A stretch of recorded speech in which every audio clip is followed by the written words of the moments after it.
Hello everyone, আসসালামু আলাইকুম। আজ আমি আপনাদের তৈরি করে দেখাবো আপেলের পাই। আর এই আপেলের পাই খেতে অনেক বেশি মজা লাগে। আর এটা আমি কিভাবে তৈরি করেছি চলুন দেখে নেওয়া যাক।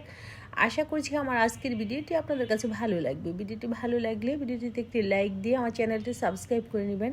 তো আপেলের পাই তৈরি করার জন্য একটি বাটির মধ্যে নিয়ে নিচ্ছি আমি 250 গ্রাম পরিমাণ ময়দা।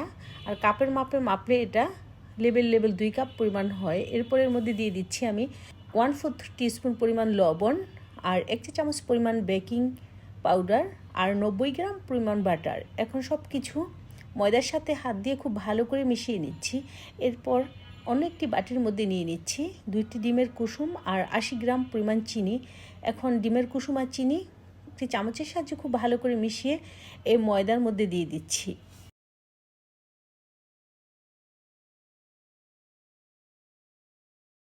এখন চিনি আর ডিমের কুসুম ময়দার সাথে আবার খুব ভালো করে একসাথে মিশিয়ে নিচ্ছি। তো এটা মেশানো হয়ে গিয়েছে।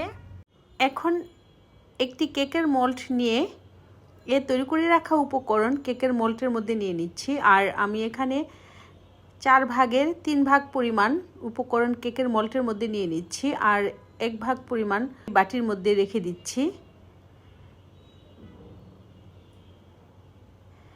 তো এখন কেকের মোল্ডের মধ্যে যেটা নিয়েছি সেটা হাত দিয়ে চেপে কেকের মোল্ডের মধ্যে লাগিয়ে নিচ্ছি। আর কেকের মোল্ডের উপরও এটা একটু লাগিয়ে নিতে হবে। তো আমি কিভাবে লাগিয়ে নিচ্ছি তা ভিডিও দেখে বুঝতে পেরেছেন।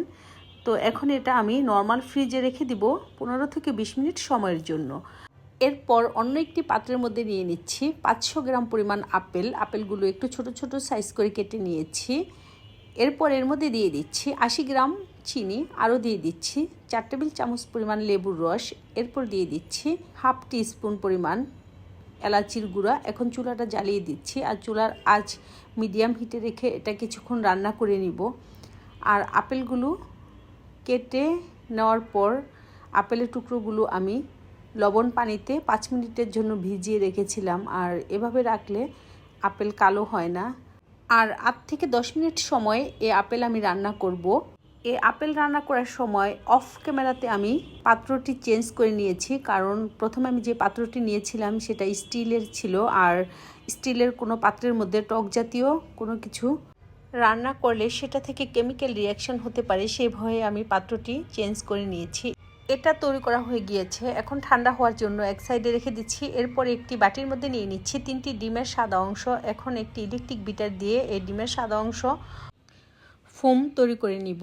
আর এটা যখন খুব ভালো করে ফোম হয়ে যাবে তখনই এর মধ্যে দিয়ে দিব 150 গ্রাম পরিমাণ চিনি দিয়ে আবার এটা কিছুক্ষণ বিট করে নিব। আর এটা আমি শুরু থেকে শেষ পর্যন্ত 5 থেকে 7 মিনিট সময় বিট করব।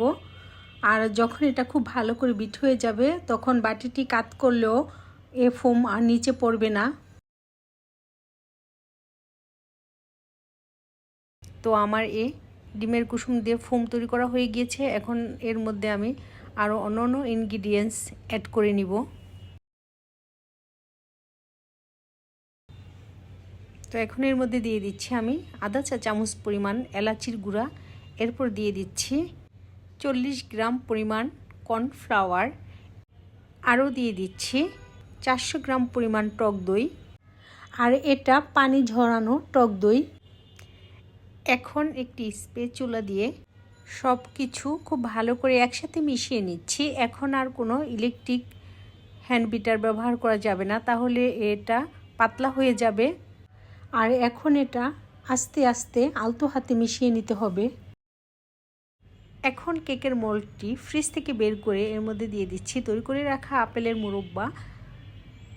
আর এই আপেলের মুরব্বা একটি স্প্যাচুলা দিয়ে খুব ভালো করে ছড়িয়ে চারিদিকে বিছিয়ে দিচ্ছি। এরপর এর উপরে দিয়ে দিচ্ছি তৈরি করে রাখা ডিমের ফোম। এরপর ফোমের উপরে দিয়ে দিব ময়দা দিয়ে যে মিশ্রণ তৈরি করেছিলাম সেটা। তো এটা হাত দিয়ে একটু ছড়িয়ে চারপাশেই দিয়ে দিব। এরপর এই কেকের মোল্ডটি আমি ইলেকট্রিক ওভেনে দিয়ে দিব 45 থেকে 50 মিনিট সময়ের জন্য। আর ওভেনের তাপমাত্রা 160 ডিগ্রি করে সেট করে দিয়েছি। তো আমার এই পাইটি হয়ে গিয়েছে। এখন এটা আমি রুম টেম্পারেচারে রেখে ঠান্ডা করে নিব। আর ঠান্ডা হয়ে যাওয়ার পর এর উপরে অল্প করে পাউডার সুগার দিয়ে দিব। এরপর একটি নাইফের সাহায্যে কেটে নিব। আর অ্যাপল পাই যত ঠান্ডা হবে ততই এটা খেতে ভালো লাগবে। তো আমার আজকের ভিডিও পর্যন্তই। আশা করছি আমার আজকের ভিডিওটি আপনাদের কাছে ভালো লেগেছে। ভিডিওটি ভালো লাগলে আমাকে সাপোর্ট করবেন, আর এমনই অনেক মজার মজার রেসিপি পেতে আমার চ্যানেলটি সাবস্ক্রাইব করে নেবেন। আর আপনাদের সকলের সুস্থতা কামনা করে আজকের মতো বিদায় নিচ্ছি। আল্লাহ হাফেজ। Thanks for watching.